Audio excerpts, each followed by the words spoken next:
Kimbieni zinaa, kimbia zinaa, kimbia zinaa. Wakorinto sura ile ya 6 mstari wa 18, twende pale. Kimbieni zinaa. Kila dhambi aitendayo mwanadamu ni nje ya mwili wake, ila yeye afanyaye zinaa hutenda dhambi juu ya mwili wake mwenyewe. Maana yake ni agano ile, komunyo ile.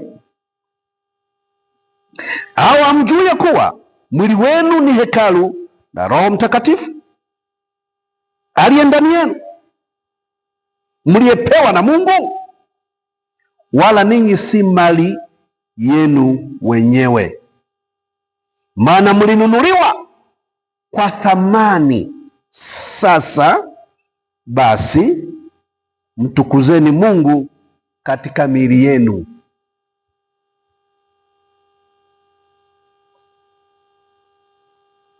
Dhambi zote, hakuna unafuu wa dhambi.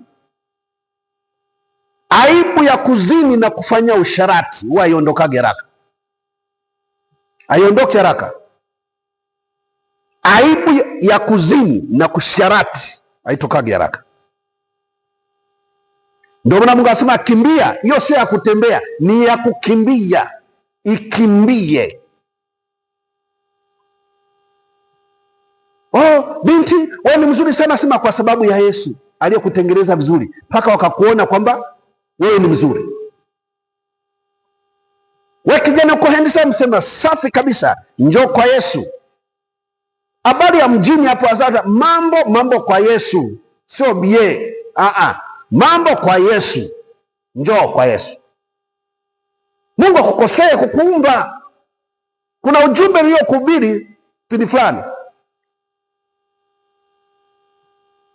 kwamba Mungu alivyokutengeneza wewe, anasema huo mwili sio mapepo, pasi kuvamiwa na mapepo. Huo mwili ni hekalu la Roho Mtakatifu. Mungu Roho anakuja na kaa ndani yako, usimzambishe. Wengi roho anajuta, anasema mmemhuzunisha Roho wa Mungu kwa sababu ya matendo machafu. Wizi mtu anapofanya ni nje ya mwili. Wenda alichukua maskini kwamba nikipata mshahara wangu nitarudishia.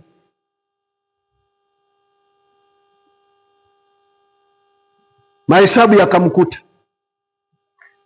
Lakini uzinzi na washirati unapanga, na wakati unapanga Roho Mtakatifu anaugua, mwanangu acha. Bado umekaza na dhamiri yako siku hizi imekufa.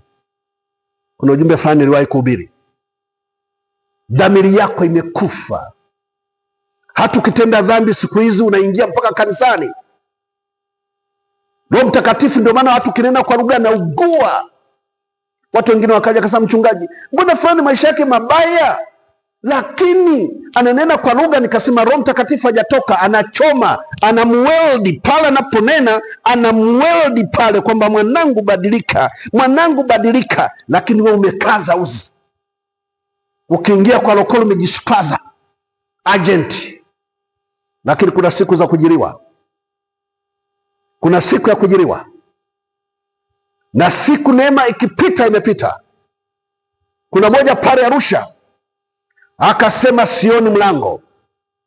Mtoto wa mchungaji moja alikuwa na tabia chafu mbovu. Alipokuwa na mhubiri aliona mtu anaingia mchafu, kumbe ni pepo. Akaenda akakaa pale alipokaa, kumbe ndiye amemwingia. Mtoto wa mchungaji akapaga moja kwa moja.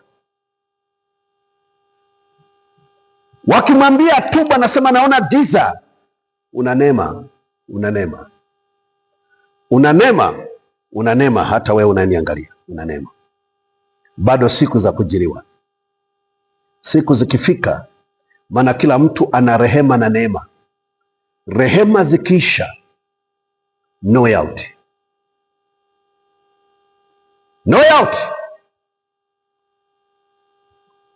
Maana yake Mungu anakutema katika zile dhambi tatu nilisema. Mtu aliyemkufuru Roho Mtakatifu, ulikuwa unanena kwa lugha, ulikuwa unahubiri, ulikuwa unafundisha, lakini leo umegeuka kuwa adui wa Mungu. ndani ya hekalu la Roho Mtakatifu umeweka mizimu, umeweka mapepo, umeweka uzinzi, umeweka washerati, ipo siku ya kujiriwa, na hapo huwezi ukatoka. Never. You will not. Hutatoka kwa msaada wa Mungu. Geuka leo kabla mbingu hazijakutema, kabla mbingu hazijakuamulia. Amua leo kabla mbingu hazijakukataa. Ndio maana siku hizi unaomba hububujiki tena. Roho Mtakatifu ameshatoka, kwa sababu neema bado ipo. Na kama unasikia uchungu baada ya somo hili, ni wakati wa kuinamisha kichwa chako sasa, unifuatishe sala hii. Sema, Bwana Yesu, nimekutenda dhambi, nimeutumia mwili wako kukudhambisha, sikuweza kustahimili kama Yusufu, nimekuaibisha. Unisamehe Yesu, natubu dhambi zangu, naomba unisamehe. Futa jina langu mimi mwenyewe, nakiri hayo, unipokee tena katika kitabu cha hukumu, uniondoe, uniweke kwenye kitabu cha uzima, na kuomba kwa jina la Yesu. Nami nakuombea kwa jina la Yesu Kristo aliye hai, huyo pepo, huyo jini ulipouchafua mwili wa Kristo, Roho Mtakatifu aliugua kwamba mwanangu, acha, ukakaza shingo, ukasupaza shingo.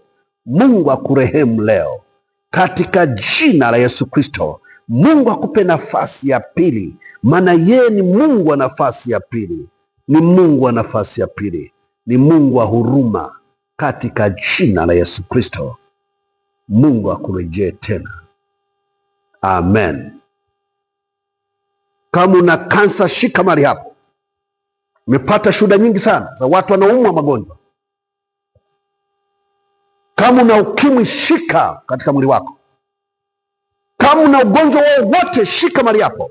Nami naenda kuomba sasa kwa jina la Yesu Kristo. E Mungu uliyetupa mamlaka ya kukemea pepo, majini, nguvu za uchawi zote, katika jina la Yesu Kristo. E Mungu mtamalaki huyu kutoka utosi mpaka wayo, kagua viungo vyote, uvipe uhai tena katika jina la Yesu Kristo. Ponya mishipa, ponya mifupa, ponya misuli yote, ponya nyama zote, ponya kapilari zote, in the name of Jesus Christ. Uwe mzima, ujisikie moto ndani ya mwili wako, ishara ya kwamba Bwana amekusikia, katika jina la Yesu.